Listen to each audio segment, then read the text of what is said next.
All right, I'm live here on Conversations with Segun. Welcome to today's episode.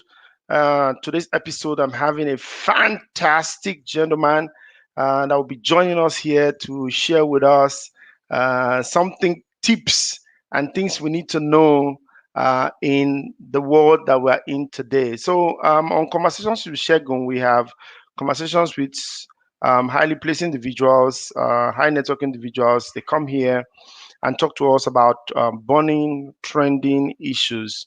And this season has been COVID-19, and we have done a lot of talk around what is happening with the COVID-19. And so today I've decided to bring to us today a very revered gentleman. His name is Bishop Wayne Markham. He's from the Icon Church in the United Kingdom, and he's joining us soon. So I want to know how many people are watching right now. Those that are watching, those that have come on live, live on stream, whatever you're watching from Facebook, from YouTube. If you're watching this again, I'd like you to put a comment and say where you're watching from and how clear you can hear me, and if you can hear me at all, how clear you can hear me. I can guarantee you my guest is here, is live in the green room, seated and ready. But before I bring him on, I want to know how many people are watching. If you are watching, kindly put in the comment section and say I'm watching. I know a lot of people who have told me that they will be watching today's episode. Right, so I'm waiting to hear this comment from there. Anybody who is watching, put your comment and say I'm watching, and tell me where you are watching from. Just to apologize, we had a little issue. Facebook pages, I think there's an update that they were supposed to do today, so we had challenges going on from our page. But I'm going live from my um, own profile and on my YouTube channel. So either ways, somebody on YouTube says is watching. Favor Ganagoma says, "Wow, I celebrate you, my brother and friend." He says, "I can hear you loud and clear." Fantastic for those. So I want to play with you. Help us share the stream right now to your contacts. If you can go on Facebook and share, that'll be fine. If you can share on YouTube, also that will be fine. It will help us get the stream to more people to watch. All right. So, Favor, help us do that. So, I was saying that our guest is here. We have more people watching. Wherever you are watching from, let me know you're watching. I'm bringing my guest is right already in the green room. Let me not keep you any further. Let me bring my guest straight into the show today. I'm going to invite Bishop Way Markham. Hey, brother Segun. God bless you and all the Bishop, people. good to see you. Welcome to the program today. Always a pleasure to be with you, my brother. Always a pleasure. It's exciting to have Bishop Wayne Markham live here. I feel so honored. I'm feeling like out of my skin to have the bishop here. Well, the feeling is mutual, my brother. Thank you for honoring this invitation. It's an honor. I don't take it for granted. I'm happy to see you. First of all, how is the United Kingdom today? How's the COVID been way at your end, and how have you been able to surmount it? Well, COVID-19 has had a very severe impact on the United Kingdom and particularly the city of London. We are up at over 35,000 deaths in eight or 9 weeks, and many thousands of cases of COVID-19. Thankfully, the vast majority of people contracting the disease do recover, and those recovery rates are, some recover quite quickly, having milder symptoms, and others are literally taking months to just get back to normal. So it's been devastating for our public health and for our public health system, and even more devastating to our economy, where we've been in lockdown for 8 weeks, 8 or 9 weeks now, and many businesses that were already struggling due to shifts or changes in demand they have literally gone bust, and we're getting on a daily basis announcements of companies laying off thousands of workers. So we are pretty much entering a depression. We are in a recession, but we are pretty much entering a depression, which I think the hope is that it would be a sort of a V-shaped depression, and that after the lockdowns are lifted. However, there is some doubt about that. And then, of course, the BAME community, which is the Black and minority ethnic community, have been more adversely affected by COVID-19. So the death rates among Black people, among Black men, and Asian men is much higher than among their white counterparts. So there are lots of questions to be answered, and there's general unrest and unhappiness with how things are being managed. But that's where we are in the United Kingdom. That's the state of the United Kingdom. Thank you very much, Bishop. Let me ask quickly, what do you think we need to do differently now that the COVID is here for people in the United Kingdom, people in Africa, in Nigeria? Because if you must know, a lot of people are already trivializing the COVID-19 virus and looking at it. It's not here. It's not real. It's political. All kinds of statements. What do you think we need to do differently? Yes, well, at the beginning of the outbreak in the UK, there were lots of theories, lots of conspiracy theories about the outbreak, and a lot of attempts to dismiss what was happening. And I guess when you're looking at something through a theoretic lens, it's easy to do that. But within no time at all, we began to lose people. We began to lose ministers, key ministers in our country. We begin to see, I don't think there's a Black family in the UK that has not either experienced a loss or is aware of someone who has died from COVID-19. So for us, this is not trivial at all. Secondly, if something has the potential to cripple the economy of the largest economies in the world, so we're talking about America, the UK, Spain, Italy, France, China, these countries have with all of their funds and their medical and healthcare infrastructure, were overwhelmed, I'd say with the exception of China, but certainly the rest of us were overwhelmed.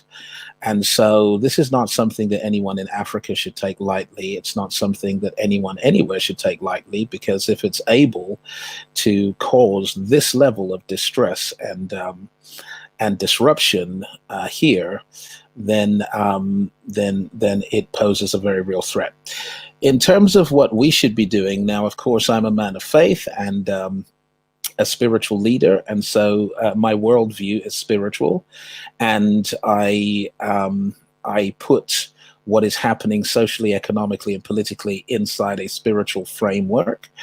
And I think that there is very much a wake-up call to believers worldwide to revisit some of our priorities and to revisit some of our strategies and our objectives moving forward. And so I do have a particular message for the church. And when it comes to societies, I think it's one of the things that we've seen with COVID is that it has fostered a sense of supreme selfishness, right? In that every country literally focused on themselves. There was not much of a joint international effort to deal with a common enemy. Each country basically focused in on its immediate needs, and that's totally understandable. But one of the things that we're realizing now is that without the cooperation and collaboration of nations, it's virtually impossible to defeat what is a common enemy to humanity. And the same is true of nations, nation states, and communities. We are going to have to fight this together, and we are going to have to make joint efforts, including joint sacrifices. We're going to have to collaborate and share knowledge and information in order to defeat what is a common enemy to us all.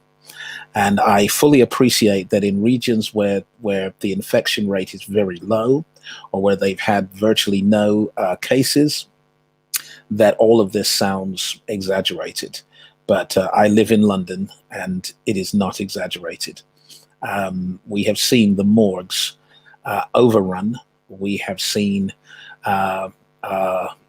morgues looking for additional space to keep bodies. We are seeing horrific and traumatic things. We are seeing the expansion of graveyards. These are things that we have seen in just a few months, and they are horrific. They are traumatic. Our country is traumatized, and mental health challenges have gone through the roof. Suicide through the roof. Domestic violence and aggression through the roof. So we are in dark days, but darkness is the context in which light is most clearly seen, and the stars, the stars require the backdrop of night in order to be seen. And so this is also the time of the church's greatest revival in these countries. So right now, our churches have doubled, tripled, and even quadrupled in size. Our attendances online are record-breaking. Decisions for Christ are pouring in on a daily basis. We are seeing a revival unprecedented in our lifetime for those who realize that actually Christianity thrives in a certain context. You know, historically, Christianity thrives within a context, and the context is this: that Christianity thrives in societies that need God, not simply in societies that want God. So before COVID-19, our society, kind of wanted God. But after COVID-19, we needed God. And when you need God, the gospel is relevant, and the gospel makes sense. And so Christianity is growing, and I would say that our best days are ahead of us. Very true, Bishop. Very true, Bishop. And that is why I've asked you to come today, so that we look at some of the business principles in the Bible. For example, I heard you teach on the issue with the prophet that died and left his wife, and I think it's First or Second Kings, and left his wife and children with debt. And in that teaching, you showed us step by step what everyone needs to do. You told us how the prophet said to the woman, what do you have? Going back to her gifting, her seed, her talent, and whatever what she had, and going to use it, getting resources, borrowing to use that very little that she supposedly had, and profiting from it. And at the end, she came back to the prophet. I'm just summarizing that story you gave us when you taught. Um, she came back to the prophet and said, the oil has stopped. I've reproduced it and it has stayed. And the prophet said to her, go and market, go and sell it. Sell and the you oil. said in that program where I was, it wasn't worry when you came. You said the business behind business is marketing. The real business, I've never forgotten that. The real business behind business is marketing. And that's why the business bishop is here today. Can you pull for us, Bishop? because our topic today is business lessons from the Bible for COVID-19 season. Give us one business lesson aside the one I've shared that people can use in this COVID-19 season. Amen. Well, first of all, I would say that God has planted in every nation the seeds of its own redemption. God has planted in every nation the seeds of its own redemption. This means that you are never down to nothing, and you must never call your something nothing. You know, Jesus said, to him that hath will more be given, and to him that hath not will be taken away, even that he has. Well, there's a bit of a paradox there, because if he has not, then there is nothing to take away. The issue is that he had something that could be taken away, but he called it nothing. And it's very important that we do not become guilty of calling our something nothing. Because if you call your something nothing, the something that God gave you, if you call it nothing, then you will lose the something that you have. Whereas if you look at your what seems to be nothing and call it something, then more will be given to you. And this is why I say God has already planted in every nation the seeds of its own redemption. In other words, something you already have from God is the key to everything else you want from God. But it is awaiting your recognition, your celebration, and your I was going to say exploitation, but that has it's a negative connotations. But you have to exploit the opportunity that God has already given to you. And so the widow who was down to nothing came to the prophet, no doubt looking for money. And the prophet said to her, "What do you have in the house? What do you have in the house?" And this meant she had to conduct a personal audit. She had to go into her house and figure out, what do I have? And her conclusion was, I don't have anything except this pot of oil. So remember, something you already have from God is the key to everything else that God has promised you. So what Elisha ultimately said to her, what Elijah said to her was, look, start where you are with what you have. Because looking out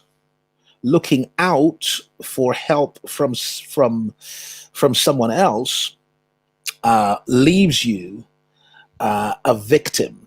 It leaves you a victim. It renders you helpless. It renders you dependent on the generosity of someone else.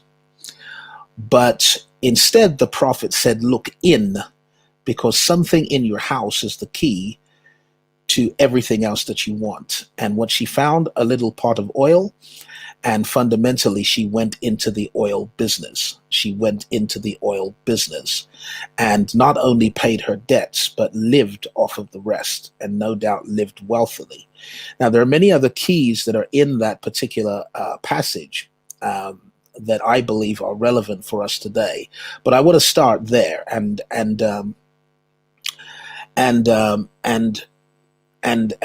the risk of stirring up some turmoil here. I'm going to say a few things about the African context specifically. Go ahead, Bishop. That would be very beneficial for my audience.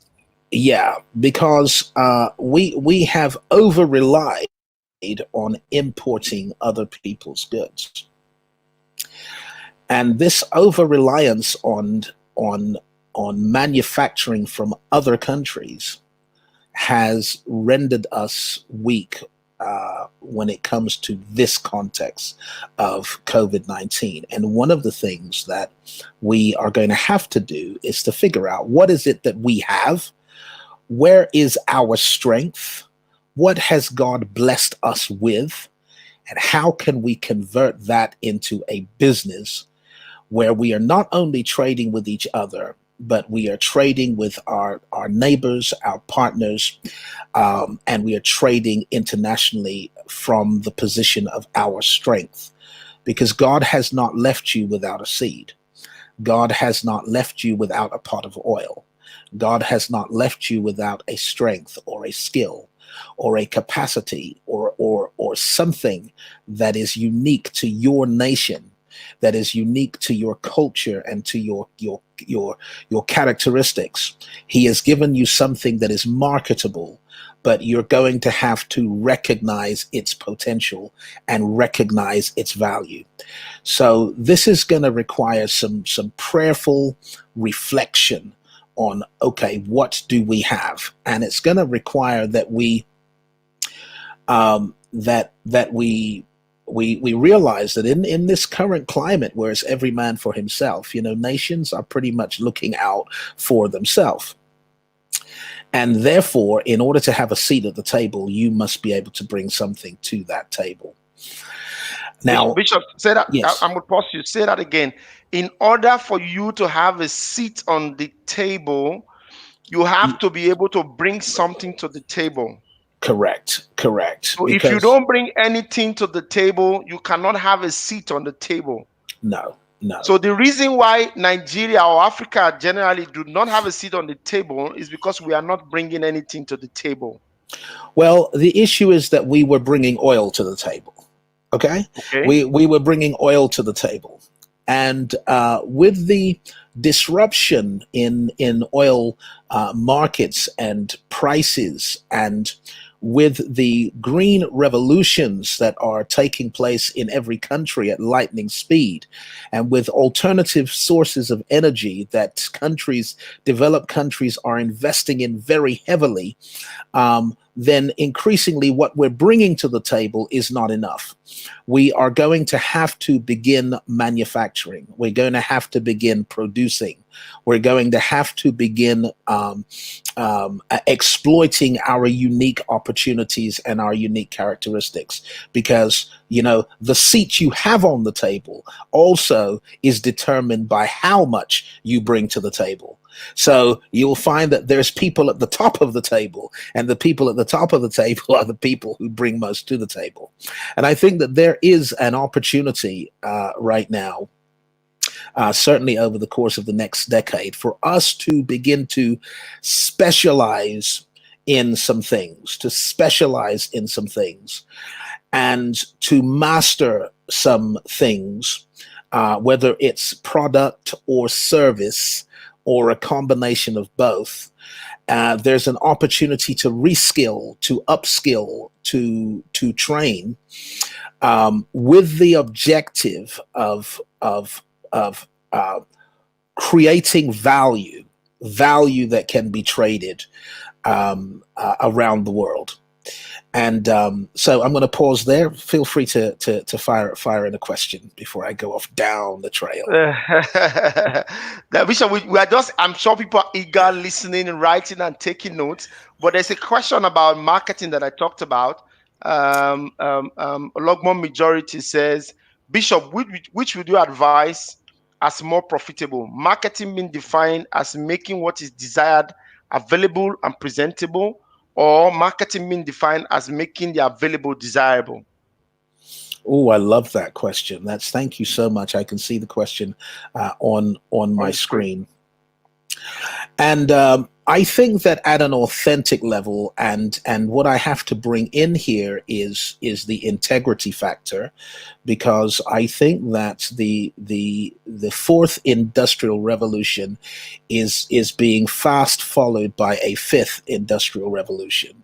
So we're in the fourth revolution, which has very much to do with technology and smart technology, and the fusion of services with technology, and the use of artificial intelligence, etc., which is the obsession of the developed world. And but that is raising questions of integrity and credibility. And so there is an ethical revolution that will need to follow hard on the heels of the fourth industrial revolution, because trust is at an all-time low. Trust in institutions, trust in corporations, trust in government is at an all-time low. I No. mean, literally, in this country, I can't speak for your country, but I'm sure you can. Uh, When I listen to you say that about the fifth revolution that is going to be based on integrity, I'm afraid for the African continent because one of the things that we have that is a problem of the African continent today is that trust relationship with leaders and that integrity that we're talking about with leaders. We really don't have that in our content. So if that fifth revolution is to happen, then I'm afraid we might not be properly positioned for that.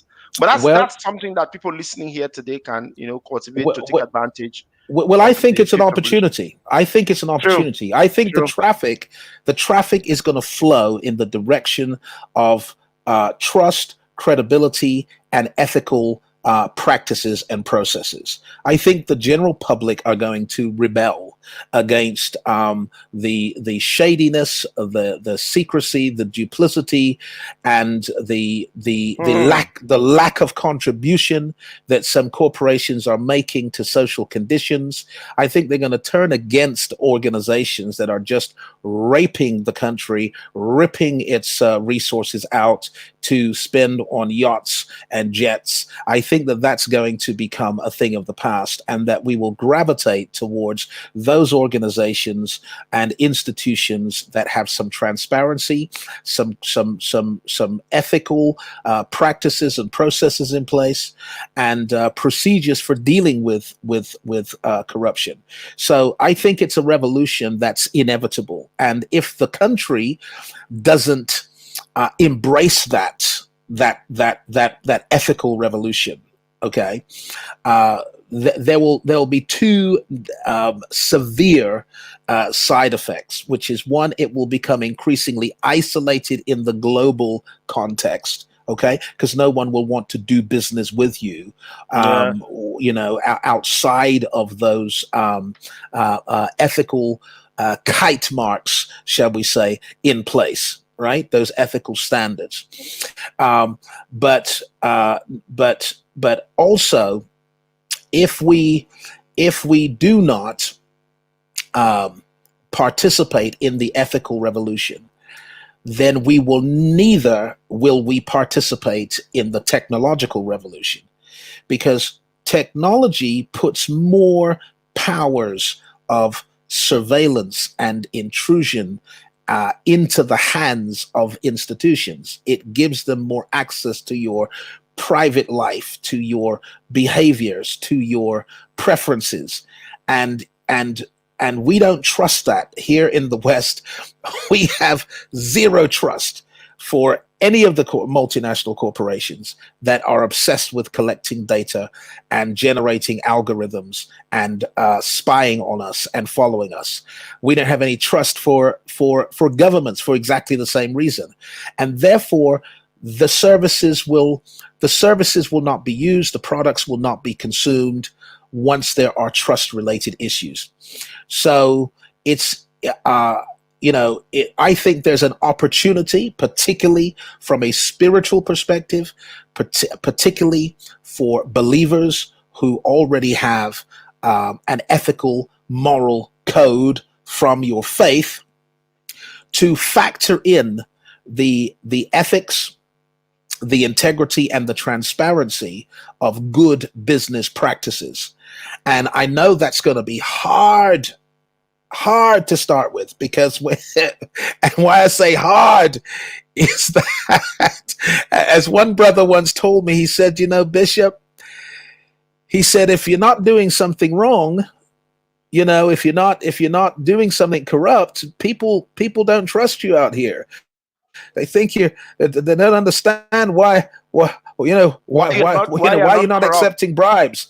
Exactly. Yeah, what's wrong with you?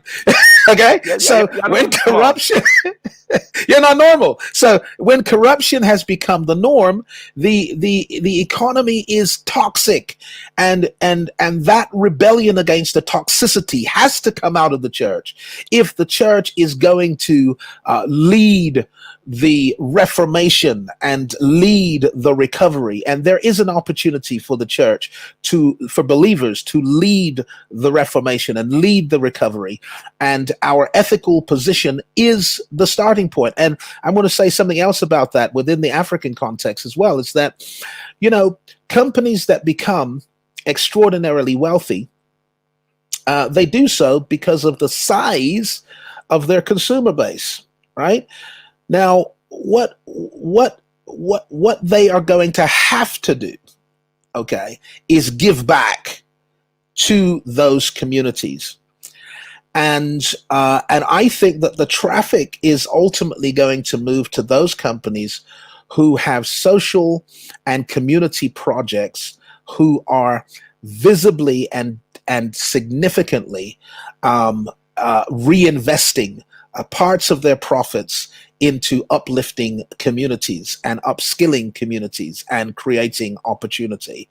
And that is part of the fifth revolution that I see hot on the heels of the fourth. Fantastic, fantastic. I have another question. I don't know if Ologbo majority, if you're still watching, was Bishop able to answer your question on marketing? He talked about. No, I didn't. I lost it. I We want lost to it. come. I So want that's to his come. questioning. But I would like you to take a minute to just give an answer to him, Bishop, because there are two other questions I want to throw at you. But if you take a minute to answer his question here, I put it on the screen again. It said marketing being defined as making what is desirable available and presentable, or marketing being making the available desirable. So quick 1 minute answer to his question, then we take others. Yeah. So the quick answer to the question is that within the ethical context, it will be a fusion of both, because there is a degree of marketing that involves education and educating people as to the benefits of your product and service. And in that sense, you are making what's available desirable through the education. And by the same token, what is desirable needs to be available. So I think that it's not either or; it's and with. Thank you. Fantastic, fantastic, fantastic. I have another question from Carol. Carol Bishop, Carol. Uh, Hey. she's live on the she's live on the call. She says, "How do you encourage individuals around you who are sitting back waiting for this to be over to get up and do something?" Because the business lessons from the Bible we talked about are lessons that can help people in this COVID-19 era. So Carol's question is, how do you advise people who are, because a lot of people are sitting and saying, when this will be over, when this is over. We already know that this is our new normal. Before now, I had to bring the bishop had to be in Nigeria. I had to bring him into a studio with all the security, all the protocol that is involved, and get him to sit down and have this interview. But right now, he just left a call 15 minutes before now. I just sent him a code. He clicked on the code. He doesn't need a cameraman. I don't need a cameraman. All we need are our phones and laptops. And this is happening even in the midst of COVID. So, how do you encourage those sitting back and waiting for this to be over to get up and do something? 1 minute, sir. Well, the first thing is that these people have to wake up, and they have to wake up to the fact that COVID-19 has only accelerated the inevitable. We were inevitably moving into a more digital world, relying increasingly on technology, working from home, etc. And that actually we are not going back to whatever we consider to be normal. And if you want to go back to normal, then I guess that your previous normal was good. But for most people, normal was broken, and the world was in distress before COVID-19. So instead of going back to a broken normal, let's look forward to a better future. And let's start to use the opportunity to create a better future with better systems, with better opportunities, and with better things. And so you may be waiting a very long time, because the history of economic disruption is that it typically takes a decade or two to recover. We had a financial crash in 2008, and it was only officially over this year, at the beginning of this year, and then COVID struck. So we have at least another decade or two of recovery from this particular situation. So sitting back and waiting, you'll be waiting a long time. It's time to prayerfully create a new future for you and your family now. Fantastic. So it's not time to wait. There's no time to wait. The world is moving. Leave the old behind, embrace the new, and walk with the new. This is the new normal. Thank you, Bishop. Last question. Bishop, how do you polish a skill and turn it around to become marketable and also monetize it? Okay, well, the first thing is to make sure, is to become clear about how that skill solves a problem for other people, because what makes it valuable in the market is the what gives you value is the solutions that you provide. And so if you Sure. can solve a problem for me, then you are of value to me. So I don't care if it's fixing the garden, if it's repairing a wall, if it's putting up a shelf. If you can do that for me, then you are of value to me, because you're going to save me time. Okay, so the key is to become clear about the problem you solve. And then when you promote the service, promote it in terms of the problem you solve. A lot of people make the mistake when marketing of overemphasizing the features of their product and service, and not the benefit of the product and service. So the benefit is what it will do for me. And the features are, what it's made of, what it comes with, what it looks like, its color, and all of that. That's not what sells it. What sells, the consumer is fundamentally self-centered, right? And all the consumer wants to know is what can this do for me, and how can you solve my problem? Right now, that piece of technology you're selling me, will it solve my problem? Will it cost me less? Will Would it it give me produce more? value? Is it going to make me more efficient? Is it going to give me more customers? And based on those things, I'll decide if it's value to me, and then I'll pay for it. So polish it is to polish the narrative, become very clear about the problem you are solving for people with your skill, and then reword your marketing documents, whether it's a website, whether it's a brochure, to reflect the value that you can bring to people's lives. Fantastic, Bishop. I think that answers the question perfectly. The earlier question you answered on marketing, Ologba Majority says, great. I totally agree. Both needs to be fused. Whether it's desirable or available, all needs to be fused together.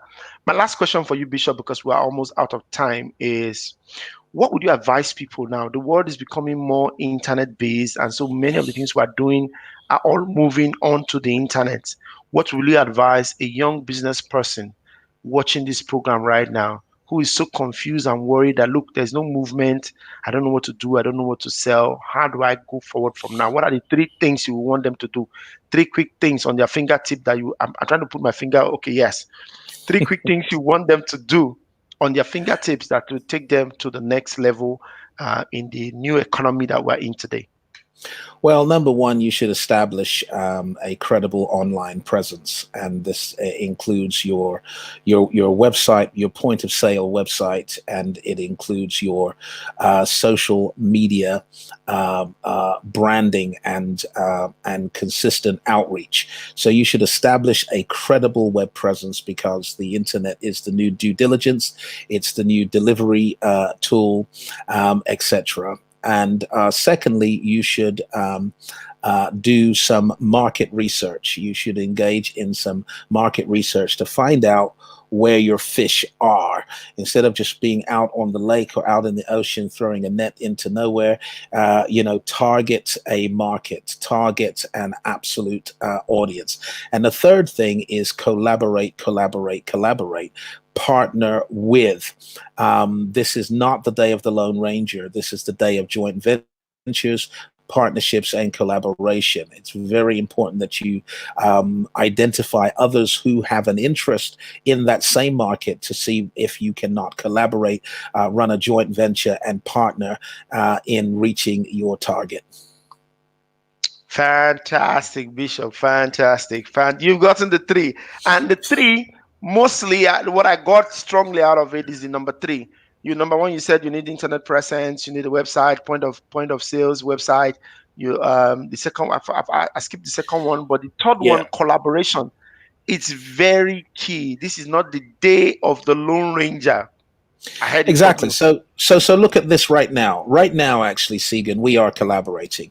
We are partnering. We're joint venturing. Okay. We never Mhm. thought of it this way. I just love you. I love what you're doing, and just want to come on and be a blessing to you. But no doubt, there are more people following me now as a result of me coming on here and being a blessing to you, and there are more So people true. following you now as a So result of true. me coming on here and being a blessing to you, and So true. therefore, together we are much stronger. I mean, if you want to run fast, run alone. But if you want to run far, then run together.